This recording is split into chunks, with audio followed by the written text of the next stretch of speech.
Alright, so in this video I'm gonna be explaining this important paper with the title AKBR, Learning Adaptive Kernel-Based Representation for Graph Classification. This paper in 2024. So we propose a new model to learn adaptive kernel-based representation for graph classification. Unlike state-of-the-art R-convolution graph kernel, that are defined by merely counting any pair of isomorphic substructure between graphs and cannot provide end-to-end learning mechanism for the classifier, the proposed AKBR approach aims to define an end-to-end representation learning model to construct adaptive kernel matrix for graphs. To this end, we commence by leveraging a novel feature channel attention mechanism to capture the interdependencies between different substructure invariants of original graphs. The proposed AKBR model can thus effectively identify the structural importance of different substructures and compute the R-convolution kernel between the pairwise graphs associated with the more significant substructures specified by their structural attention.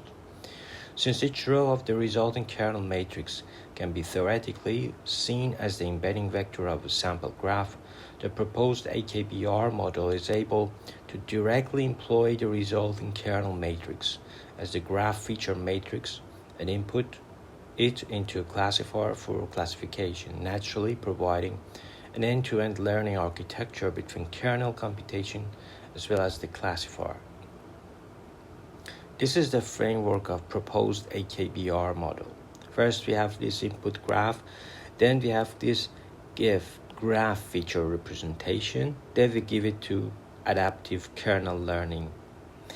And for here we have attention, then we have graph embedding. You give it this kernel matrix, you give it to a multi-layer perceptron to compute y hat.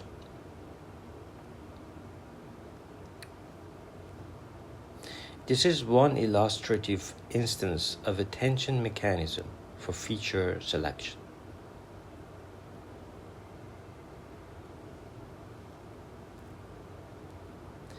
For the first step, we construct the feature vector phi of g sub I for each sample based on substructure invariance extracted with a specific R-convolution graph kernel. And each element of the feature vector corresponds to the number of a corresponding substructure appearing in the graph. So we propose to adopt classical WLSK and SPGK kernels for the framework of proposed model. This is because the subtree and shortest path invariance associated with the two kernels can be efficiently extracted from original graph structures.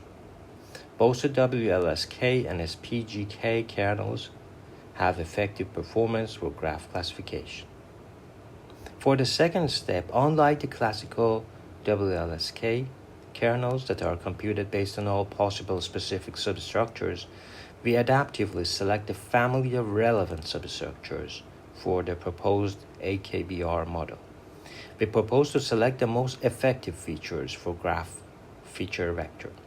And for the third step, based on attention-based feature vectors of all graphs, the resulting kernel matrix between pairwise graphs can be computed as a dot product between their attention-based substructure feature vectors.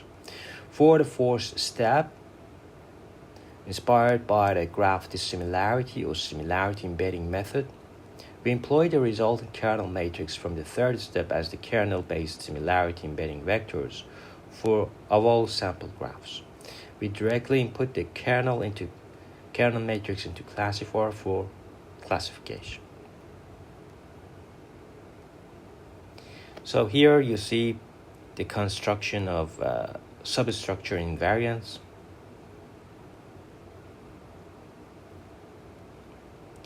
Then we give it to attention mechanism for feature selection. But the aggregation information is just a simple summation. It's a sum pool. And then the resulting attention-based scoring matrix, this alpha, can be computed like this, softmax. And with the so we use this alpha here that encapsulates adaptive weights for different features of each graph. The substructure feature matrix X can be updated, so it is updated like this.